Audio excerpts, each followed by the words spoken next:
All right, guys, welcome back to the channel. Welcome if you're new. Thank you for taking time out of your day to check the video out. We have more PlayStation news, rumors, and leaks to go over and cover today. We're starting here with an interesting rumor that I think a lot of PlayStation fans will be happy to hear about and will definitely be hoping that it's actually true. So this is being reported by Push Square, and it says, rumor, PlayStation is working on reviving some of its deep-cut franchises. They say here it's been freshly claimed that Sony is currently working to bring back some of PlayStation's dormant first-party game franchises. This comes from VGC's Andy Robinson, who speaks on the outlet's latest podcast. As the conversation turns to Sony's recent statement about considering opportunities to revive old IPs, Robinson says the company is developing some of these right now. Commenting on the possibility of PlayStation delving into its long list of old IP, he says he knows, quote, of at least a couple of games that they're working on, describing them as deep-cut old IP stuff. He adds that there'll likely be smaller scale titles to fill out the platform holder's slate of first-party releases going forward. Obviously, this lines up with what the company has recently hinted at, but there's no telling how far along any of these supposed projects are, so it might be a while before we find out if Robinson's claims hold true.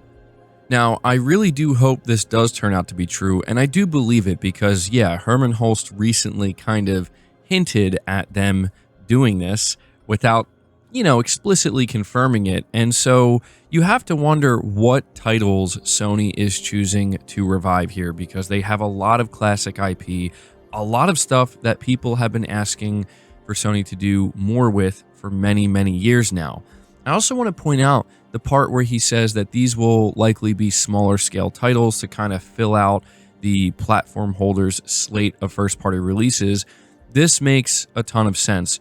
I think after seeing the success of something like Astrobot, but even back in like 2020 with something like Miles Morales, where these are like smaller scale AA games with, I would say a high quality, a lot of polish behind them, it's clear that the PlayStation fan base is very receptive to these types of titles where they're 50, 60 bucks, and they're not meant to be like the $70, biggest production value, 30 to 40 hour single player tentpole titles. I do think Sony could absolutely use some of these types of games in between the bigger titles, but I think it's really going to sweeten the deal if these games turn out to be classic IPs, things that people, again, have been kind of begging Sony to return to. And after everything that just occurred over the past couple of years with their major pivot into going all in with live service games, and seeing how that worked out, where they're still supporting live service. Of course, they're always going to do that. But it became very clear, I would say, last year that this idea that all of their studios are going to make live service games and they're going to have 12 to 13 live service games, it's pretty clear that that did not work out the way they thought it would. And so the idea of kind of maybe taking a step back, spreading the field a little bit more, deciding to delve into your classic IP catalog and maybe make that where the smaller AA games thrive, I think that does sound ideal. I think a lot of people would love to see that. And so, if you were wondering if what Herman Hulst said the other day, if that was actually hinting at them doing this, well, we now have a credible insider who's been correct about a few things in the past coming out and saying that this is what they've heard. They are actually in the process of reviving some older IP and bringing back some, as he says, deep cut stuff. So let me know what classic PlayStation IPs you would like to see Sony bring back. Moving on to the next topic, we have an interesting one here where apparently Arrowhead Studios is already in the planning phases of their next project, which will be the follow-up to Helldivers 2. Being reported by VGC, it says Johan Pilestad made the comments in a post on X this week in which he wrote, with 10 minutes to 2025, what are your expectations and desires for what the next Arrowhead game will be? I'm working on the high concept, but I would love to hear your speculation. Since its release and breakout success last year, Arrowhead has continued to update the Sony-published Helldivers 2, and Pilestad has even suggested it will work on the game until it effectively becomes Helldivers 3. So I thought that this was worth covering because, it's not necessarily like surprising that they're working on the next concept for their new game. But I think what is interesting is it is likely not to be Helldivers 3, because based off of what he said here, where they're going to keep working on Helldivers 2 and updating it and, you know, I guess engaging with what the community wants to see it become until it becomes Helldivers 3. To me, that is kind of like a low-key confirmation that the next game from them will not be Helldivers 3. It will actually be something completely different, something new. It's worth noting that they are an independent studio, and they previously worked on Magica, which is a game that I don't think many people know about, but it was a game that came before Helldivers. So yeah, I'm just kind of curious what you guys think of this. What would you think about Arrowhead's next title not being a follow-up to Helldivers 2, but being something completely new? Would you be open to that, or would you actually prefer to see them continue with Helldivers and make a proper Helldivers 3, taking everything that they learned from Helldivers 2 in terms of how to run a live service experience and, getting a lot of feedback from the community? Let me know your thoughts on that. Moving on to the next topic here, we have a report from GameSpot where it says Microsoft may bring all of their big games to PS5. This is according to a industry analyst. According to a veteran video game industry analyst, 2025 could be the year that Microsoft goes all in on bringing its Xbox games to other platforms, including PlayStation 5. Microsoft, of course, has already begun to launch some games on rival platforms, but Serkan Toto of Canton Games believes Microsoft will lean further into that this year. He told GamesIndustry.biz that Microsoft may opt to do this for a variety of reasons, including helping to pay for its massive buyout of Activision Blizzard and the huge lead of PlayStation in the market.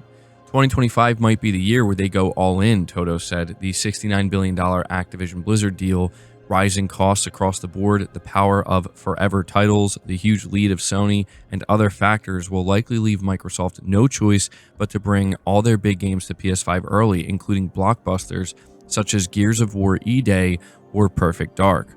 So this is a veteran industry analyst, and I thought it was worth covering because we are now seeing these analysts predicting that not only is Microsoft going to go all in with this approach, but they're even coming out here and saying they're anticipating games like Gears of War E-Day and Perfect Dark to land on PlayStation 5, which is maybe not the most shocking thing, maybe not the craziest prediction based off of everything that has occurred and the things that we've heard Microsoft say recently, such as there's no red lines. But it's going to be very interesting to see if, this analyst ends up being correct. I tend to agree with what he's saying here because based off of everything that Microsoft has said and what we've seen, it does seem like 2025 is going to be very different in terms of how significant of a push Microsoft is going to make in bringing their games to more platforms, including the PS5. We could end up seeing some very shocking stuff here, but at this point in time, yeah, it's just crazy to think that at the beginning of this generation, it started out perfectly normal. Each platform holders having their own exclusives to where now, 5 years later, basically, we have industry analysts predicting that the next Gears of War is going to launch day and date on the PS5. Pretty crazy, but let me know what you guys think of that. The final topic here actually talks about an upcoming game in 2025, one I'm personally looking forward to, that being Elden Ring Nightreign. Now, this is the multiplayer Souls Borne game. I mean, it's basically going to be a multiplayer version of Elden Ring, but it has been confirmed that like Dark Souls bosses and stuff will be featured in the game, so I imagine there's going to be more surprises there. But it says here, being reported by VGC, Elden Ring Nightreign is removing one of the Souls series' best-loved features, as the developer believes players won't have enough time to engage with the mechanic. Players in Elden Ring Nightreign won't be able to leave messages for players or read those left by other players. This feature, which dates back to Demon Souls, allowed players to point the way to hidden treasure, leave crude jokes, or trick players into jumping off of ledges. Speaking to IGN Japan, the director of the game, Junya Ishizaki, said, "You can still see the ghosts of other players, but the ability to leave messages has been removed. The reason we removed the message feature is that in this game, where each session is about 40 minutes long. There is no time to write your own message and no time to read messages written by others.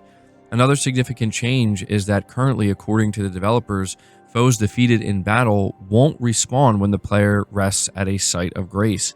In the Souls games, players trade off the ability to heal and save their game at certain checkpoints for the downside of all minor enemies respawning.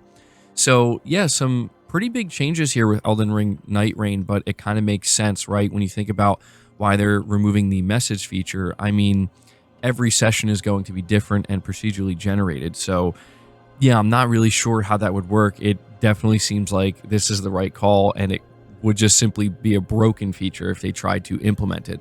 I think it's even more interesting that they're saying here that when you rest at a site of grace, the enemies won't respawn.